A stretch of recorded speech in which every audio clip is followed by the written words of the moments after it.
crazy. You're resisting it. It's fine. Our brain's most important task: eat, take a minute and look at your food. Just look at it. Simple as that.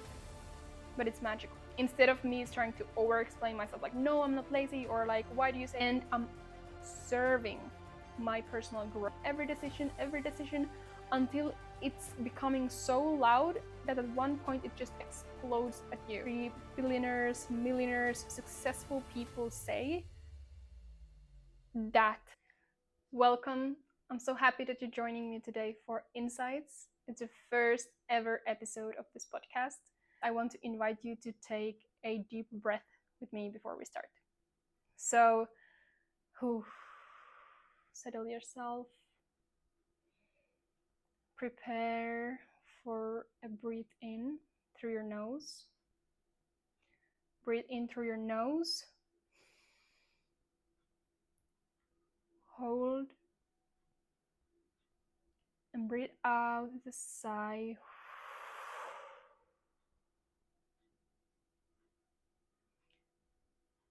Beautiful. You're here. I'm with you. Let's dive deep.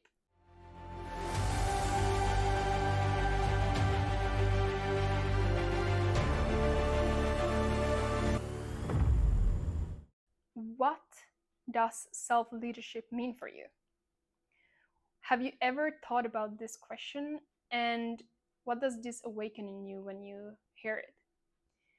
I think this might be a term we are using in so many different ways, also in wrong situations, where what we actually should be thinking about is not how can I lead myself better, which tools, which habits, which protocols, which teachings, which teachers can I take to teach me for it, where the essence of self-leadership is to look within. It is really the practice of stopping the train. And the more you are in this performance mode, overperforming, a high achiever mentality, which might resonate with you, for me at least 1000%, the easier it is to slip into this stream of just doing and performing and being and staying busy, thinking that you're moving forward, where you're actually just so stuck in the mud that you're just like rumbling, but you're not moving anywhere. You're doing a trillion of things, but you're not getting anywhere. And this is what I want to help you fix. And this is what I've struggled so much with in my past, and I'm still doing that. Obviously, it's the deepest and most painful truth we must face in ourselves. And what that is that we ourselves are 100% responsible of our situations, of our feelings, of our emotions, of our relationships, and our problems. I know we don't want to hear that, but it's the truth. It's the truth, and only once we face that truth can we start moving towards becoming free from this self-limiting aspect, which is that we're not looking within. So let's get back to self-leadership. When it comes to really looking within and stopping, I know that this might be like, but what is the productivity part of that? What is it actually giving me? And I understand that question. But if we go deeper, once you stop, that is kind of like if you are in traffic, you're driving, you're stopping. What happens when you stop? The automatic thing of you just driving and realizing that, oh my goodness, I have driven 10 minutes without knowing or noticing that I have been driving, that stops because you see the red light, you need to stop. Now you start seeing, okay, you become impatient, like when is the light gonna turn or switch? You start hearing the radio, or you start actually hearing the podcast you're listening in your headset. You start seeing the cars around you because you stopped. And even such an act like driving, you can be so in forgetting the present moment that you're driving without knowing that you're driving, which is dangerous. And the same thing is for us. If we're running on autopilot, never stopping, never looking within, never asking those deep questions, taking responsibility of our problems, seeing that we are causing these problems, we can continue on autopilot forever, infinitely, until we realize that we have lost years, we have lost decades, we have lost lifetimes being unconscious and not in control, responsible of the direction of our life, of the situations or people that are in our life. So, what is the truth we must face? I would say the first thing is that whatever you're avoiding or feeling that this is unpleasant, I don't want to stop, I hate this, that's exactly what you should do. So the very thing that causes most emotional resistance, or most something you really feel like, I hate this, a strong reaction. Why would you have a strong reaction if it's not important? Why would you care? Why would it awaken anything in you? So this is the same thing. If something excites you a lot, you know this is great. If something creates a lot of negative emotions in you, it doesn't mean it's great, but it means it's important. We should shed light on it. So it's kind of like, let's say someone would say a feedback for you, or someone would say a rude comment for you. If someone would tell me, Linda, you're so ugly, I would be like, okay. It would not hurt me because I know I'm not ugly. And maybe I'm ugly for someone, but for me, I'm not ugly. It's not the truth for me. So it doesn't resonate. It doesn't hurt me. It's neutral. I don't feel anything. If someone would tell me, Linda, you are so lazy, this would drive me crazy because I know I'm not crazy, but a part of me is avoiding laziness. A part of me is avoiding being seen as lazy, not doing anything. I'm resisting this. So now this would be actually a fact, like, I know I'm not lazy, but I'm avoiding laziness. So it's triggering something in me. And that's an invitation to look into it, to check in. Why do I hate this? And the same goes here back to the thing. So if something causes a strong reaction, a negative reaction, it's an invitation to look, why am I reacting like this? What is the trigger point in this situation or comment or fact that makes me feel so strongly? Because that thing is touching the very problem that is a part of you, that is causing the situation, that is causing the challenge, that is causing that toxic relationship, whatever it is for you. So let this sink in for a while. And I know you might be in this moment of, no, Linda, you're so wrong. And it's okay. You're resisting it. It's fine. We're resisting the pain points.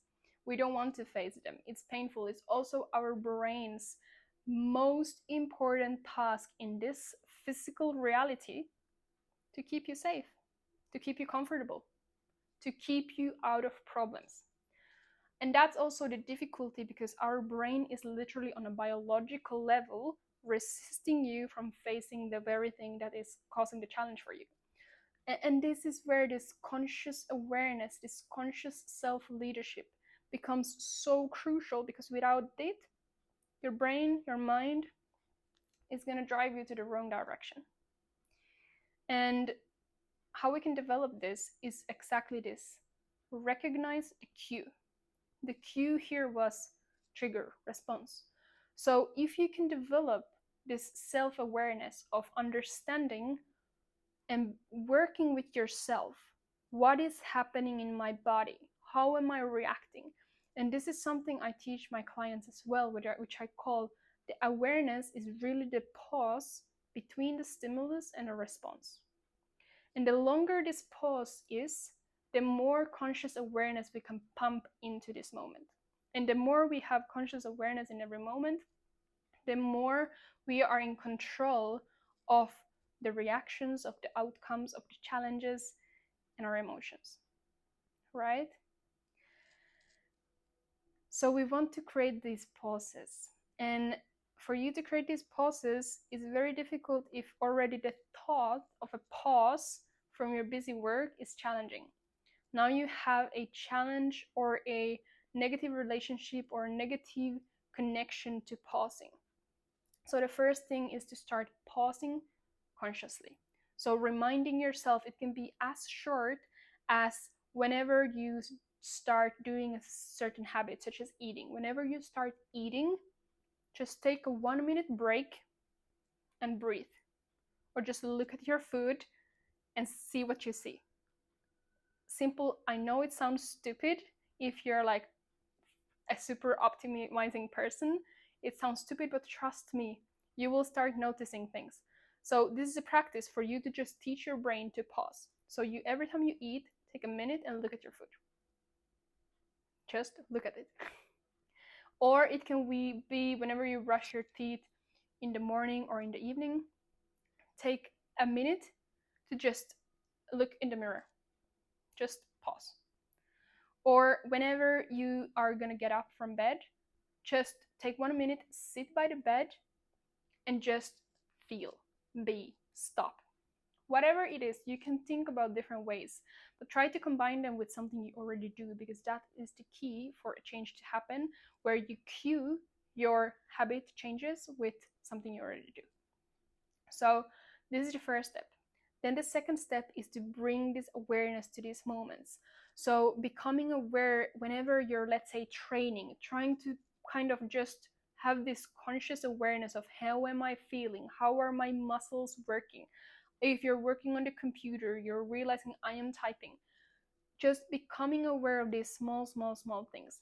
Once you start developing this skill, it truly is a skill that you need to start developing.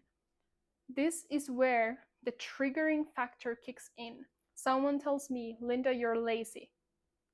I get this conscious awareness pause. The stimulus comes in, your feedback, I'm lazy. Now it's a conscious awareness. Okay, I feel an emotion. I feel that this is kicking my ego. I feel that this is challenging my identity.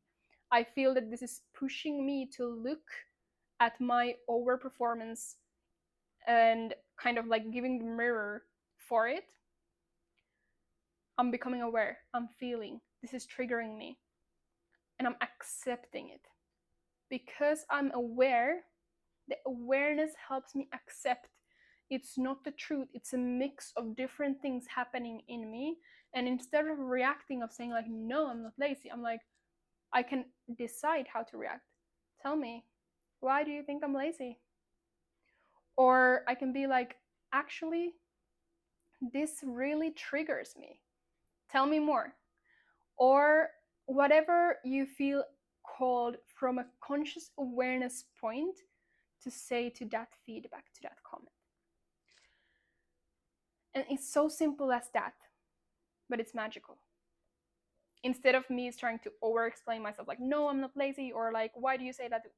Creating an argument, I'm consciously aware, in charge, in control of the situation, and I'm serving my personal growth instead of avoiding and pushing away those truths that I need to face. So this is also the thing. The more of these triggers that come into your day-to-day, the more that you don't have this conscious awareness. I hate to say this, but the more you're pushing it under the carpet, the more it's affecting you, the more it's screaming at you, the more it's affecting every decision, until it's becoming so loud that at one point it just explodes at you. And at that stage, you might have already developed so many coping mechanisms, so many different excuses, so many different problems in your life, that it's a much messier hole to start fix. And trust me, been there, done that. I think we've all been there, done that.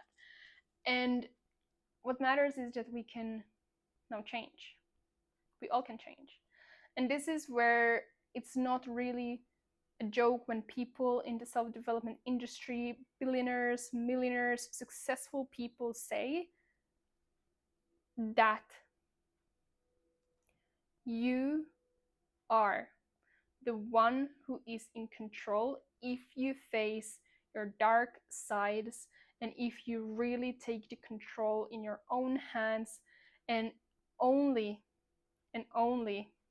by really being truthful, painful. You need to change and challenge everything. Like, you are the reason for everything. You can accomplish anything. You can become anything. You can do anything. It's a fact, it's a truth. But this is the truth we need to deal with to get to that point. Because this is the very truth that keeps us stuck, keeps us small, keeps us from expanding, evolving, and that's why we want to change this, right? So I hope this is landing for you. And if you're now feeling that I hate this, good. It's a pro situation for you to practice what I've just told you. So just pause, ask yourself, why do you hate this? Why is it so bad? What is it awakening in you? How does it make you feel? Why?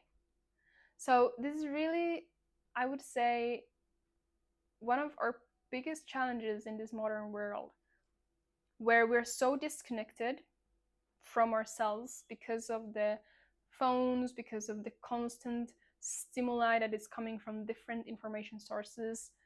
The norm is that you need to be alert all the time. You need to be available every time.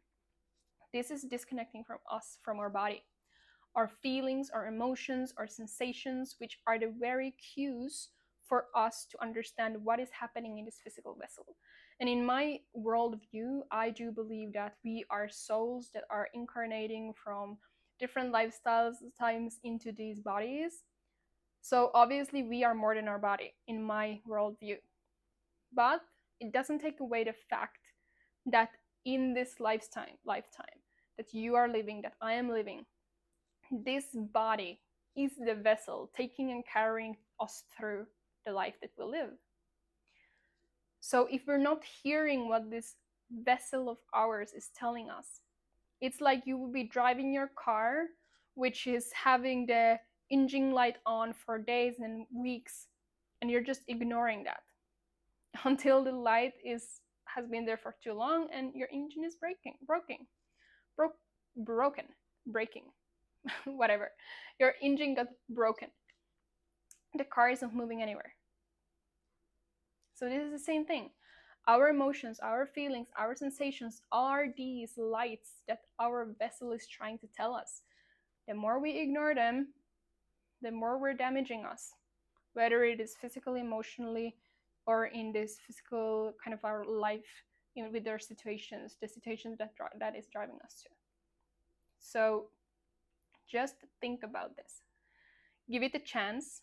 If you hate this, fine. Practice it live. If you still hate it, fine. If this lands for you, if you recognize something of like, oh wow, actually, yes, good. I really hope you can take something with you today. And whatever popped out in your mind, explore that. Really dive deeper into that. Try to understand, what is this telling me? Dig deeper. And dare to ask those questions from yourself. Dare to look at those pain points, at those truths that I know are difficult and we don't want to go there every time. It's 100% understandable. But give yourself a fair chance. And a fair chance is that you at least try this method. So start with pausing. Start what starts coming up when you start pausing. Just having these looking at your food type of pauses in your day. And feel free to let me know in the comments or by reaching out how this is working for you. I would love to hear, and I hope you want to follow this journey of insights, of diving deep to the truths of self-leadership with me, and join me in the next episode. But until then, I wish you a beautiful day or evening, night, wherever you are at, and I hope to see you in the next episode.